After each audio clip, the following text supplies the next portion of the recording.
মানুষ যখন গরমের কারণে চিৎকার মারবে, পানির পিপাসায় যখন জিহ্বা নাভির কিনারায় ঝুলে আসবে, আল্লাহর নবী বলেন সেদিন আমি কাউসারের কিনারায় দাঁড়ায় থাকবো উম্মতকে পানি পান করানোর জন্য।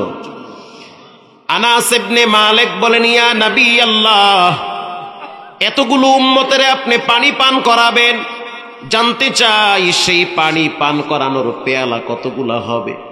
আল্লাহর রসুল বলেন, আসমানের যতগুলো তারা ততগুলা পানির পেয়ালা থাকবে। আসমানের যতগুলো তারা হাউজে কাউসারের পানি পান করানোর জন্য ততগুলা গেলাস আল্লাহ তাআলা ওখানেই রেখে দিবে। রাসূলুল্লাহ ওখানে দাঁড়ায় থাকবে। কিছু উম্মত রসুলকে দেখার পরে দৌড় মারবে, কেউ রাসূলুল্লাহর কাছে যাবে, আর কেউ কাছাকাছি যাওয়ার পরে মাঝখানে পর্দা পইরা যাবে, যেতে পারবে না। আল্লাহর নবী বলবেন, সুহকান সুহকান লিমান গায়্যারা দ্বীন, তোমরা এমন এক জাতি আমার মৃত্যুর পরে তোমরা আমার নামে বেদাত চালু করেছো। তোমরা এমন এক জাতি, তোমরা মসজিদে জুমার দিন মিষ্টি পাইলে সুন্নত পড়তা, মিষ্টি না পাইলে সুন্নত পড়ো না, আর একজনে জোতা লইয়া দৌড় মারো। কথা কন না কেন? যেই মসজিদে জুমার দিন মিষ্টি দেওয়া হয়, জিলাফি দেওয়া হয়, যেই মসজিদে জুমার দিন খিচুড়ি খাওয়ানো হয়, ওই মসজিদের মুসল্লিদের ছাদেও জায়গা হয় না। জুমার নামাজের পরে মুসল্লি অনেকেই বসে থাকে, কেন? ওই যে খাওন আছে। আবার এমনও মসজিদ আছে মিষ্টি নাই, জিলাফিও নাই, মসজিদের খতিব সাহেব সালাম ফিরাবার পরে মসজিদ অর্ধেক খালি হয়ে যায়, সুন্নাতটাও পড়তে চায় না। এটা আপনাদের দেশে হয় না, তবে ঢাকায় আমি ম্যাক্সিমাম মসজিদে এই নিয়ম দেখছি। আছে না নাই? আল্লাহর রসুল বলেন, কিয়ামতের দিন মাঝখানে পর্দা পড়ে যাবে, আর বলবে আমার সুন্নাহগুলা মানো নাই, পানি পান করা তো দূরের কথা, দূর হয়ে যাও, চেহারাও দেখতে চাই না। এই হাউজে কাউসারের পানি যে ব্যক্তি একবার পান করবে, জান্নাতে যাওয়ার আগ পর্যন্ত পানির পিপাসা লাগবে না। আল্লাহ আপনাকে আমাকে রাসূলুল্লাহর হাতে কাউসারের পানি পান করার তৌফিক দান করেন। জিহ্বা লড়াইয়া বলেন আমিন। এই সূরার ভিতরে রব্বুল আলামিন তার রাসূলকে সান্ত্বনা দেওয়ার জন্য বলেন, হাউজে কাউসারের পানি যদি পান করতে হয় তাহলে দুইটা কাজ করা লাগবে। ফাসাল্লি লিরাব্বিকা ওয়ানহার, এক নম্বরে নামাজ পড়া লাগবে একজনের জন্য, তিনি হলেন কে? 5 ওয়াক্ত নামাজ না পড়লে কাউসারের পানি আপনি পান করতে পারবেন না। 2 নম্বরে রবের জন্য কোরবানি করা লাগবে। শুধু পশু কোরবানি করলে হবে না, ভিতরের পশুটাকেও কোরবানি করা লাগবে। আপনার আমার ভিতরে হিংসার পশু আছে, অহংকারের পশু আছে। কুত্তার ভিতরে হিংসা বেশি থাকে। যেমন একটা মরা গরু যদি ফালায় রাখা হয়, বিশ্বাস করেন 50টা কুত্তা খাইয়াও তো শেষ করতে পারবে না, কিন্তু একটা কুত্তা একাই চায় সেই গরুটারে খাইতে। কথা কন না কেন? অন্য কুত্তা ঈশা কামড় দিলে খাওয়া তো দূরের কথা, হারে খেদায়া দেয়। ঠিক তেমনি ভাবে আমাদের কলিজার ভিতরে কখনো কখনো হিংসার রোগ লেগে থাকে। যা সম্পদ দিয়েছে আল্লাহ পাক চাওয়ার চেয়ে বেশি দিয়েছে, তারপরেও তার চোখও ভরে না, পেটও ভরে না। আর একজনের সম্পদ না পাইলে তার মন ভরে না। গরিবের রক্ত চুষে টাকা পকেটে না নিলে তার চোখ ভরে না। ঘুষের বান্ডিল পকেটে না নিলে তার মন ভরে না। এই হিংসুক্ত মনোভাব যার অন্তরে থাকবে সে জান্নাতে যেতে পারবে না। এটা আল্লাহর রাসূল বলেছেন। আল্লাহ তাআলা বলেন, নবী আপনি জানায় দেন, ফাসাল্লি লিরাব্বিকা ওয়ানহার, জান্নাত যদি পাইতে হয়, কাউসারের পানি যদি পান করতে হয়, 1 নম্বরে তাকে নামাজ পড়া লাগবে। 2 নম্বরে রবের জন্য পশু কোরবানি করতে হবে। ইন্না শানিয়াকা হুয়াল আবতার, ওদের বংশকে নির্বংশ করে দিয়েছি, আর আপনার মর্যাদা আমার পরে বাড়ায়া দিছি। শুধু তাই না, যেখানে আল্লাহর নাম সেখানে নবীর নাম আছে না নাই? যখন একটা মানুষ নামাজে দাঁড়ায়, জানতে চাই নামাজের ভিতরে দুরূদ শরীফ আছে না নাই? বলেন দুরূদ শরীফের ভিতরে রাসূলুল্লাহর নাম আছে না নাই? যখন একটা মানুষ দোয়া করে, দোয়ার আগে যদি দুরূদ শরীফ না পড়ে তার দোয়া কবুল হয় না, ঝুলতে থাকে। যতক্ষণ দুরূদ শরীফ না পড়ে দোয়া আসমানে যায় না। তার মানে রসুলকে বাদ দিলে আপনি কোনো ইবাদত রবের দরবারে কবুল করাইতে পারবেন না। যেখানে আল্লাহর নাম সেখানে নবীর নাম। জানাজায় দাঁড়াইছেন, বাপ মারা গেছে, ওই জানাজার ভিতরেও তো দুরূদ শরীফ আছে না নাই? শুধু তাই না, এমন একটা ইবাদত নাই যেখানে দুরূদ শরীফ নাই। প্রতিটা কাজের ভিতরে রাসূলুল্লাহর স্মরণ আছে না নাই? যখন আজান দেওয়া হয় আশহাদু আন্না মুহাম্মাদার রাসূলুল্লাহ বলেন, রাসূল আছে না নাই? ইকামত দেওয়া হয়, ওখানেও বলা হয় আশহাদু আন্না মুহাম্মাদার রাসূলুল্লাহ বলেন, রাসূল আছে না নাই? যখন একটা বাচ্চা দুনিয়াতে আসে ডান কানে আজান, কানের ভিতরে বলা হয় আশহাদু আন্না মুহাম্মাদার রাসূলুল্লাহ বলেন, রাসূল আছে না নাই? শুধু তাই না, আশ্চর্য হয়ে যাবেন, বাইহাকি শরীফের হাদিস, আল্লাহর রাসূল বলেন জান্নাতের গেটের সামনে রব্বুল আলামিন আল্লাহর নামের পাশে রাসূলুল্লাহর নাম আল্লাহ স্মরণের অক্ষরে লিখে রাখছে। শুধু তাই না, হযরত আদম আলাইহিস সালাতু ওয়াস সালামকে আল্লাহ যখন দুনিয়াতে পাঠান, গোটা পৃথিবী ছিল মানবহীন, জনবিচ্ছিন্ন একটা পৃথিবী, কেউ ছিল না, শুধু আদম নবী একা। হযরত জিবরাইল আমিন আদম নবীর হাত ধইরা হিন্দুস্তানে পাঠাইছে, মা হাওয়ারে আরব কান্ট্রিতে নামায়া দিছে। আদম নবী রবের দরবারে কাঁদতেছে, কেন আমি গন্ধম খাইলাম, কেন এত বড় কাজটা আমি করলাম।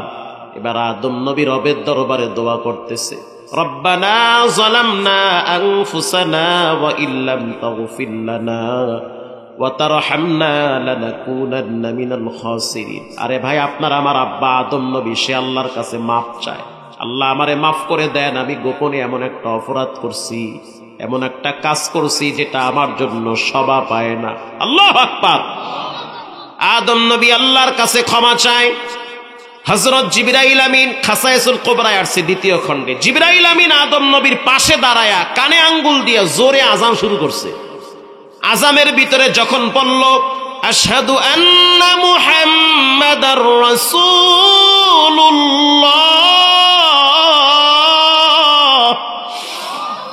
আদম নবী বলে, এই মুহাম্মদ রাসূল কোথায় পাইলাম? হযরত জিবরাইল বলে, আপনার সন্তানদের ভিতরে শেষ জমানায় একজন নবী আসবে, বাবার নাম আব্দুল্লাহ, মায়ের নাম আমেনা।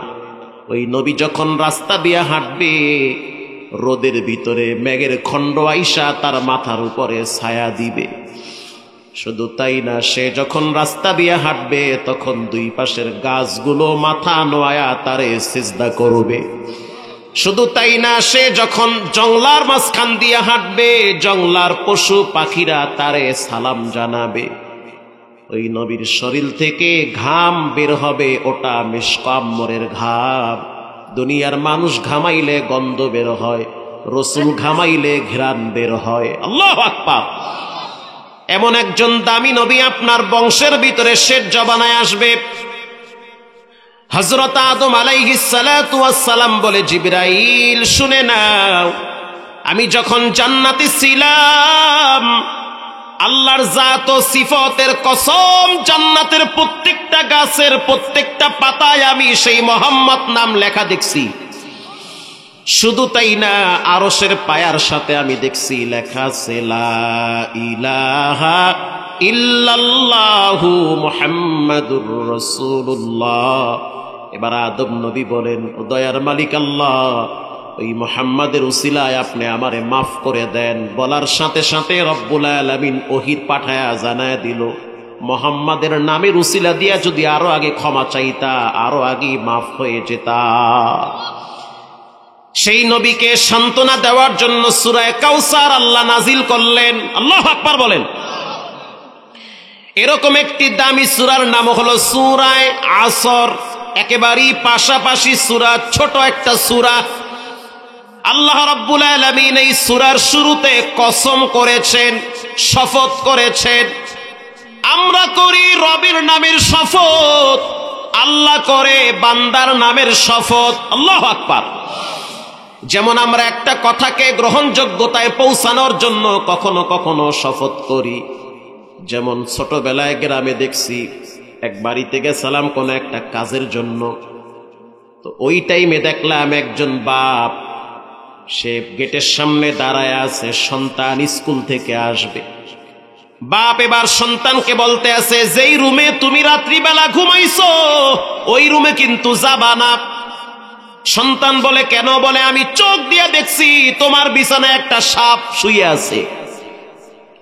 সন্তান বলল, বাবা এটা আপনি কি বলেন? রাত্রিবেলা ঘুমাইছি, সকালবেলা স্কুলে গেলাম, এখন আবার সাপ থাকে কেমনে? বাবাই বলে, বাজান আমি আমার চোখ দিয়ে দেখছি সাপ ওখানে পড়ে আছে, তাও না পেঁচায়া ফেনা ধরে বসে আছে।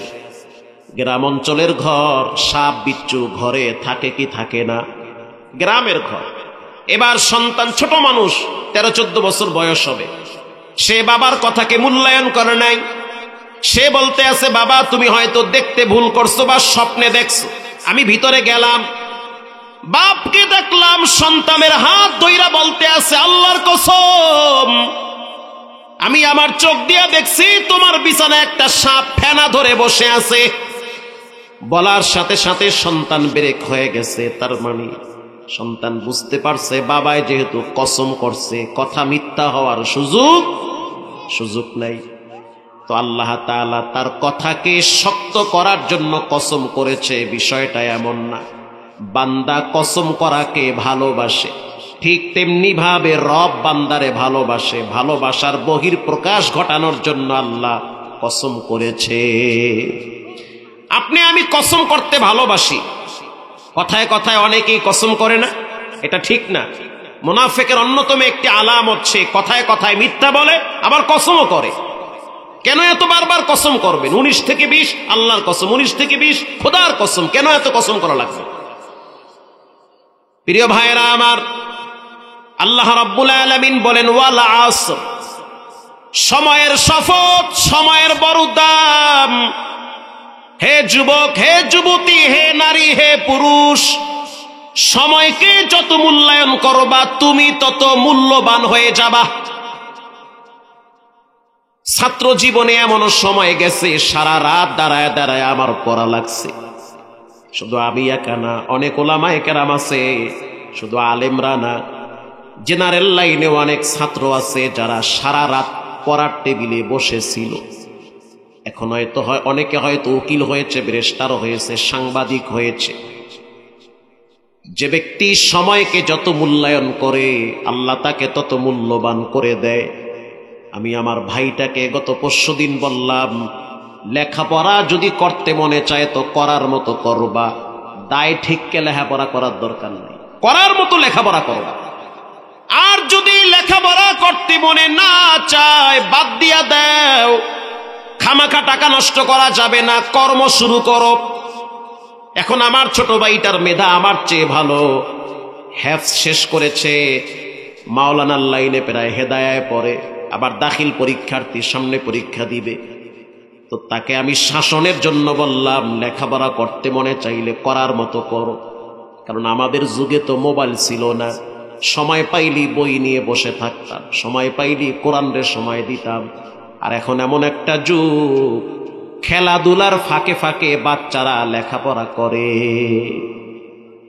আগে লেখাপড়ার ফাঁকে ফাঁকে খেলাধুলা করত, কথা কর না, লেখাপড়ার ফাঁকে ফাঁকে খেলাধুলা করত। এই হঠাৎ একদিন আসরের সময় পাইছে, খেলাধুলা করতেছে, অথবা প্রতিদিন হয়তো আসর থেকে মাগরিব খেলাধুলা করে। আর এখন খাতার মধ্যে বইয়া পাবজি খেলায়, হারা রায় টিকটক দেখে, ফ্রি ফায়ার খেলায়। কি আমি মিথ্যা বললাম? এভাবেই তো কাটতেছে অনেক বাচ্চাদের। কার্টুন না দেখাইলে সে ঘুমাইবে না, কার্টুন না দেখাইলে সে ভাত খায় না। তার মানে মোবাইলের প্রতি তার আসক্ত দিন দিন বাড়ে না কমে? বাড়তেছে। সময়টাকে এভাবেই নষ্ট করে। প্রিয় ভাইয়েরা আমার, যুবক যারা আছেন, মুরব্বী যারা আছেন, সময়কে মূল্যায়ন করেন। আপনার জন্য সময় স্টপ হয়ে থাকবে না। সময় হয়ে গেলে আপনাকে রব 1 সেকেন্ড বাঁচায় রাখবে না। গত পরশুদিন তো চোখের সামনে দেখলেন মানুষের মৃত্যু কেমন হয়েছে। মাওয়া রোডে মোটর সাইকেলওয়ালা টোল দিতেছে, টোল। আরে মরণ রে, মরণ ঠেললে ওই জায়গায় লয়ে গেছে, ওইনে মরণ হইবে। তো বাচ্চা মেয়েটা হুন্ডার সামনে বসা, পিছনে হয়তো তার স্ত্রী বসা। বাচ্চা মেয়েটা বলতে আছে, আব্বু টোল আমি দিব, টাকাটা আমার হাতে দাও।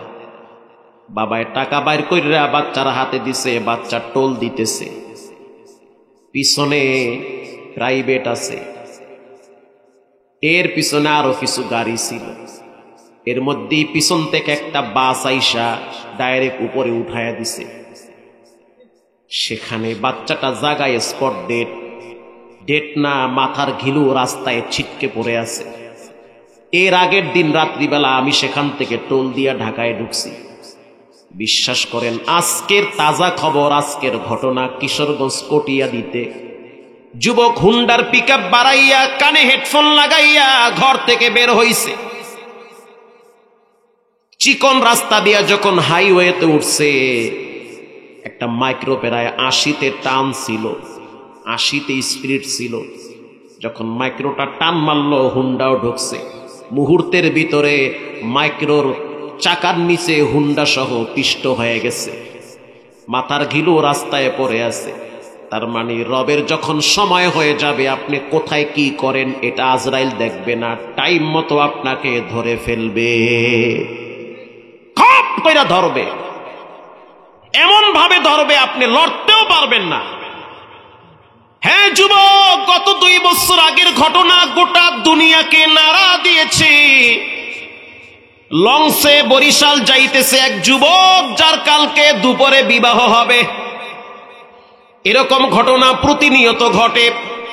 হাতে মেহেদি লাগাইছে, লঞ্চে উঠা কেবিন ভাড়া নিছে, সে গ্রামে যাবে। কিন্তু আল্লাহর সিদ্ধান্ত, সময় হয়ে গেছে, তাকে আল্লাহ দুনিয়ায় রাখবে না। লঞ্চের ভিতরে আগুন লাগছে, আগুন নিবানোর জন্য পানির প্রয়োজন। আর সেই লঞ্চের ভিতরে যখন আগুন লাগে, তখন কেমনে বাঁচে বলেন? টেলিফোন দিতেছে, সন্তান তো মোবাইল সাইলেন্ট কইরা টিভির উপরে রাইখা ঘুমায় গেছে। যখন হঠাৎ বুঝতে পারলো তার দেহের ভিতরে গরম তাপ লাগতেছে, তখন বুঝলো কিছু একটা হচ্ছে। তাকায়া দেখলো এসি বন্ধ হয়ে গেছে, ফ্যান বন্ধ হয়ে গেছে, বাতি বন্ধ হয়ে গেছে। এবার ঘুমটা ভেঙ্গে গেল, বুঝতে পারলো কিছু একটা ঘটতেছে। মোবাইলের দিকে তাকায়া দেখে মায়ের প্রায় 50টার উপরে কল। টেলিফোন রিসিভ করলো, মা কান্না জড়িত কণ্ঠে বলে, সন্তান, কেন জানি আজকে আমার কলিজাটা বারবার শুকায়া যায়, কেন জানি আমার গলা শুকায়া যায়। তার মানে মায়ের কলিজার ভিতরে রব্বুল আলামিন তার লাগায় দিছে। সন্তান তো একটু পরে পানির অভাবে আগুনে পুইরা মরবে, এজন্য রব্বুল আলামিন মায়ের কলিজার পানি শুকায় ফেলাইছে। সন্তান পৃথিবীর যে কোনো প্রান্তে থাকুক না কেন, বিপদে পড়লে মায়ের কলিজায় রব্বুল আলামিন খবর ছড়ায়া দেয়। মায়ের কলিজার ভিতরে আল্লাহ গাথায় দেয় যে সন্তান হয়তো নাই। সেই সন্তান মায়ের সাথে কথা বলল। ঘটনা বলার উদ্দেশ্য না, টাইম হয়ে গেছে, চলে যেতে হবে। যখন সে বুঝতে পারল দরজা খোলার কোনো কায়দা নাই, বের হওয়ার কোনো অপশন নাই, এবার মায়ের সাথে শেষ কথা ছিল। তার মা এখনো কাঁদতেছে, তার মা এখনো মানসিক ভারসাম্য হারিয়ে ফেলেছে, এখনই মা পাগল্লির মতো হয়ে আছে। তার মায়ের কথা আমি শুনছি। তার মায়ের কথা হলো, আমার সন্তানের শেষ 2টা কথা। 1 নম্বরে, মা তুমি আমার মৃত্যুর উপর আব্বারে বলবা আমার লাশ যেন মসজিদের পাশে দাফন দেয়। আর 2 নম্বরের আবদার, তুমি আর বাবা দুইজনে আমার জন্য একটু দোয়া করবা, কারণ মা বাবা দোয়া করলে রব সেটা ফিরাইয়া দেয় না। আল্লাহু আকবার। সময় হয়ে গেছে, চলে গেল। এজন্য আল্লাহ বলেন, ওয়াল আসর, সময়ের শপথ, ইন্নাল ইনসানা লাফি খুসর, দুনিয়ার সব মানুষ ক্ষতিগ্রস্ত, দুনিয়ার মানুষগুলো বিপদের সম্মুখীন। ইল্লাল্লাযীনা আমানু, একমাত্র ঈমানদার ব্যতীত। যারা ঈমানদার, যারা আল্লাহকে ধরেছে, তাদের দুনিয়াটা কোনো কষ্টের জায়গা না। মুমিনদের জন্য দুনিয়া হলো জেলখানার মতো। তারা দুনিয়াটাকে, কষ্টটাকে তারা জয় করে, কষ্টটাকে তারা হাসি মুখে গ্রহণ করে। অনেক ফাঁসির আসামির ইতিহাস আমরা পড়েছি, যারা হাসতে হাসতে জেলখানায় ফাঁসির কাস্টে ঝুলেছে, তারপরও জালেমের সামনে মাথা নত করে নাই। হাসতে হাসতে ফাঁসির দড়ি গলায় নিয়েছে, তারপরেও তারা জালিম স্বৈরাচারের পা চাটে নাই। তারা স্পষ্ট জানিয়ে দিয়েছে রক্ত জীবন কল্লা যাবে, তারপরেও আল্লাহর জমিনে আল্লাহর দ্বীন বিক্রি করা যাবে না।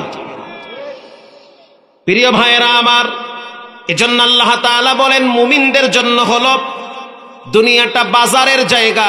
অতীতের মতো আপনারা আসছেন, চলে যেতে হবে অন্ধকার কবরে, রবের দরবারে দাঁড়াতে হবে। ঈমানদার ব্যতীত বাকি যারা আছে সবাই ক্ষতিগ্রস্ত।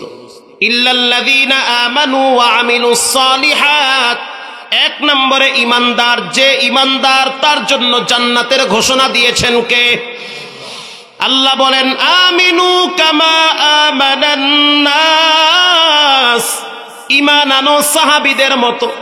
সাহাবীদের মতো ঈমান আনো। কেমন ঈমান সাহাবীদের? খুবাইব রাদিয়াল্লাহু তাআলা আনহু, রাসূলুল্লাহ তখন মদিনায় গেছে হিজরত করে। খুবাইব রে বেঈমানেরা আটকায়া ফেলাইছে। আটকানোর পরে তার হাতে শিকল লাগাইছে, কোমরে শিকল লাগাইছে। লাগানোর পরে তাকে একটা মঞ্চে দাঁড় করাইছে। এরপরে আবু জেহেল, উতবা, সাইবা তাকে প্রথম প্রস্তাব দিল যে তুমি মুহাম্মদকে একটা গালি দাও। যদি মুহাম্মদকে গালি দাও তাহলে তোমাকে ছেড়ে দিব, তোমাকে শুলে চড়ানো হবে না। খুবাইব রাদিয়াল্লাহু তাআলা আনহু বলেন গালি তো দূরের কথা, আল্লাহর নবীর দিকে কেউ যদি ঘৃণার সহিত একটা ফুল মারে আমি সেটাও সহ্য করতে পারবো না। আল্লাহু আকবার।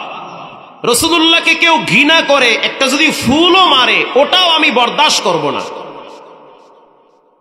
এবার তাকে বলা হইল তোমার জীবনের শেষ পরিণাম হবে মৃত্যু।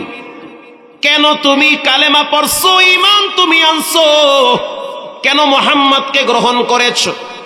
খুবাইব রাদিয়াল্লাহু তাআলা আনহু বলেন শুনে নাও, মৃত্যু মানুষের জীবনে একবার হয়, এটা সবার জীবনে হবে।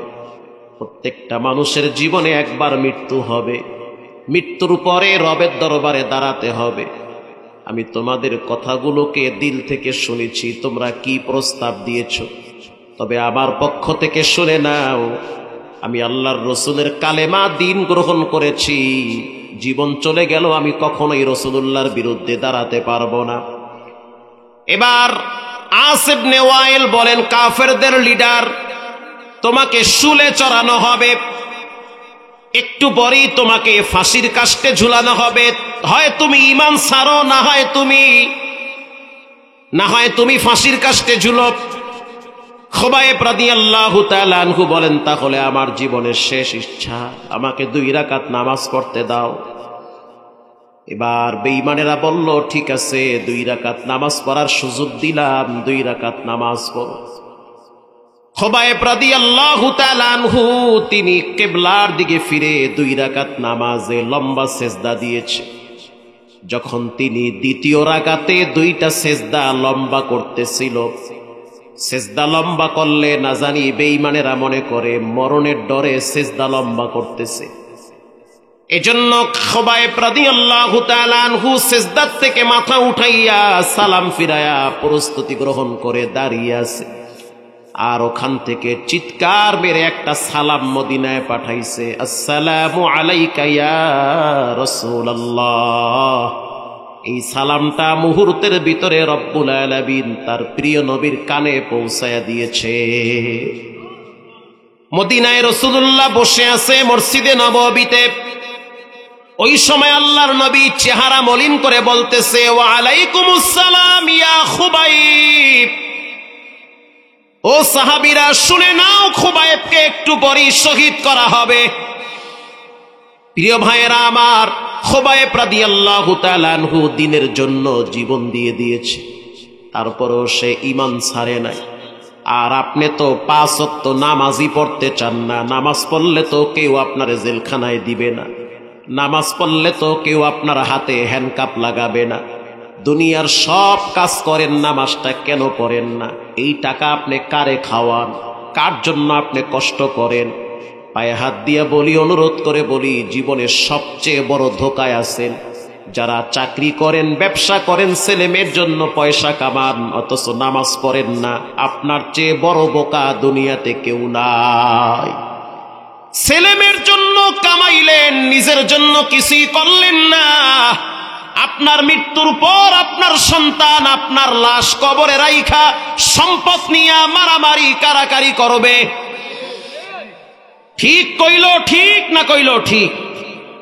মোহাম্মদপুরে তার মার্কেট এখনো আছে, নাম বললে আপনারা চিনবেন না, আমার বললাম না, মার্কেটের নাম বললেও চিনবেন। আমার মুখে খালি বাইজে রয়েছে কল লইয়া, কিন্তু কইলে খারাপ হইবে। আমি তখন কেরানীগঞ্জ কলাতিয়া বাজারে জুমা বড়াইতাম। এলাকার লোকজন সবাই বলতেছে, আহ এত টাকার মালিক, অথচ লাশ এখনো হসপিটাল থেকে আনে না। তার মানে বাবার মৃত্যুর পরে হসপিটালে বিল উঠছে 12 লক্ষ টাকা, আইসিইউর বিল। 4টা ছেলে সিদ্ধান্ত নিছে, মরা বাবার বিল আমরা কেন দিব? তো বাবায় যখন জীবিত আসলো তখন তো হসপিটালে বিল উঠছে, এই টাকা দাও। অথচ বাবার 1000 কোটি টাকার সম্পদ মোহাম্মদপুর 3 রাস্তার মোড়ে আছে, বাবার বাড়ি কলাতিয়া। অথচ বাবার মৃত্যুর পরে তার লাশটা কবরে রাখবে সেই সন্তান পাওয়া যায় না। নিজের 2টা মেয়ে ছিল, সেই মেয়েগুলা আইসা স্বর্ণ বন্ধক রেখে ওই হসপিটালের বিল পরিশোধ করে বাবার লাশ গ্রামে নিয়ে তারপরে দাফন করছে। যারা সম্পদ নিয়ে ব্যস্ত, সম্পদ নিয়ে ব্যস্ত, ছেলে মেয়ে নিয়ে ব্যস্ত, লিখে রাখেন, কপালেও লেখা রাখেন। যারা সম্পদ নিয়ে ব্যস্ত, নামাজের সময় পান না, রাজনীতি নিয়ে ব্যস্ত, নামাজের টাইম পান না, আপনি রবের রহমত থেকে অনেক দূরে। আপনি মনে করছেন ছেলে মেয়ে বুঝি আপন, কসম আল্লাহর, এরাই আপনার সবচেয়ে বড় দুশ্মন। এরা সবচেয়ে বড় দুশ্মন ছেলে মেয়েরা। আর যেই ঘরের বাপ নামাজ পড়ে, যেই ঘরের বাপ কোরআন পড়ে, আল্লাহ মানে, নবী মানে, ওই ঘরের ছেলে মেয়েরাও মা বাবারে সম্মান করে। আসতে বলবেন না, জোরে বলেন। বাপ নামাজি, আলাদা একটা শ্রদ্ধা সম্মান চলে আসে। বাপ নামাজ পড়ে না, হারা রাত বিড়ি খায়, কোন গোড়ার ডিমের সম্মান করবে? নামাজ তো দূরের কথা, নামাজের দ্বারেও নাই। যেই মা বাবা ছেলে মেয়েদেরকে রবের পরিচয় দেয়, নবীর পরিচয় দেয়, কসম আল্লাহর, ওই সন্তানের কলিজার ভিতরে মা বাবার মহব্বত আল্লাহ ঢুকায়া দেয়। আমরা 7টা ভাই বোন, আল্লাহর দরবারে শুকরিয়া, আমার বাপ ঠগে নাই, আমরাও ঠগি নাই। আমার বাপ বড় শক্ত দিলের মানুষ, আপনি কল্পনাই করতে পারবেন না কি পরিমাণ শক্ত মানুষ, প্রচন্ড রাগী মানুষ। কেমন রাগী? একদিন যদি নামাজে দেরি করে যাইতাম, বিশ্বাস করেন চিকন কঞ্চি নিয়া মসজিদের বারান্দায় বসে থাকতো, পাছার কাপড় টান কইরা বিসমিল্লাহ ছাড়া 3টা মারতো। একদিন বাড়ি খাইয়া সোজা হইয়া গেছে। আমার মায়ের স্পষ্ট বক্তব্য, তোমার বাবা যখন আমাকে প্রথম নিয়ে আসছে সেদিন বলে দিয়েছে, এই ঘরে যদি কোনো নারী পুরুষ বালেগ হওয়ার পরে নামাজ ছেড়ে দেয়, 1টা টাকা ওই সংসারে আমি ব্যয় করব না। কারণ কষ্টের টাকা কোনো বেনামাজি স্ত্রী আর সন্তানের পিছনে ব্যয় হবে না। শক্ত হন, ছেলে মেয়ের প্রতি কঠোর হন। সব জায়গায় ছেলে মেয়েকে ধমক দিয়েন না। মা বাবা ছেলে মেয়েকে ধমক দেয় প্রাইভেটের কারণে, কোচিং এর কারণে, লেখাপড়ার কারণে, অথচ নামাজের জন্য ধমক দেয় না।